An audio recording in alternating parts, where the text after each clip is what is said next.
you are suing your older sister, Yes. Ms. Brown, for $1,300. Yes. For a loan that you claim that you extended to her that she has not repaid you. You and your sister and your grandmother and your brother decided that you were all going to move together and move into the same location in order to be closer to some other family members. And at the time of the move, you had access to some money that you had inherited when your father passed and you turned 18. So you ultimately ended up extending a loan to your grandmother and to your sister. Ultimately, you claim your sister never repaid you, so that's why you're here. Ms. Brown, you acknowledge that there was a loan, but your defense is that your sister is living on your dime. She's not working, she's not financially contributing. And in fact, if anybody owes anybody anything, it might even go the other way. You two signed an agreement, correct? Correct. And this is the agreement. We tell people all the time, get it in writing so that we have some proof. So I commend you both for doing that. Ms. Doolin, what was the financial arrangement for rent? So I was gonna pay $400. I'm not sure what my grandmother is paying, but I think she was supposed to pay $400 for her part. And at the time, my brother, he wasn't of age, so he didn't have.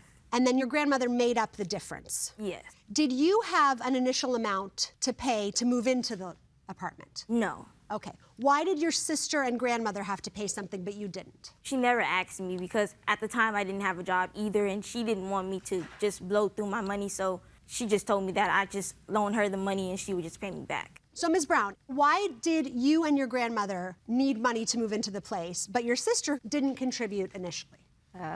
That's my grandma. So your grandmother just said who was going to pay what? Correct. Ms. Doolin says that she was paying $400 a month towards rent, and you were paying $400 a month towards rent. No. No. Tell me what your understanding was. So I was paying $400. My brother at the time, he wasn't because he didn't have a job. Right. But now that he does, he pays $400, and then my grandmother does the rest.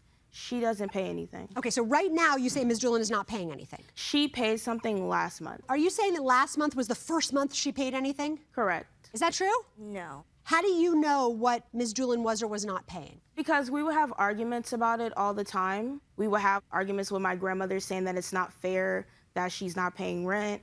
Even my brother chimed in and was like, it's not fair. So your grandmother thought it was not fair that she wasn't paying? No, my grandmother was okay with it. Got it. Do you recall any of these arguments? Yes, like if she doesn't physically see it happen, she doesn't believe that it's happening. And my grandmother is not gonna stress herself for her to believe her. So I don't stress myself. I'm not gonna show her bank statements of me paying my grandmother, even though I do have those. Do you have any proof here today of paying rent? Yes, I do have a bank Can you statement. pull it out for us? If we see $400 going out of her account each month, would you believe it or would you say, nope, I don't care? I would believe it. You would? Yeah, my grandmother makes statements, the money that we received from our father, she said that she didn't want her dipping in and out of the money. Because as soon as she dips into it, it won't be any money left over.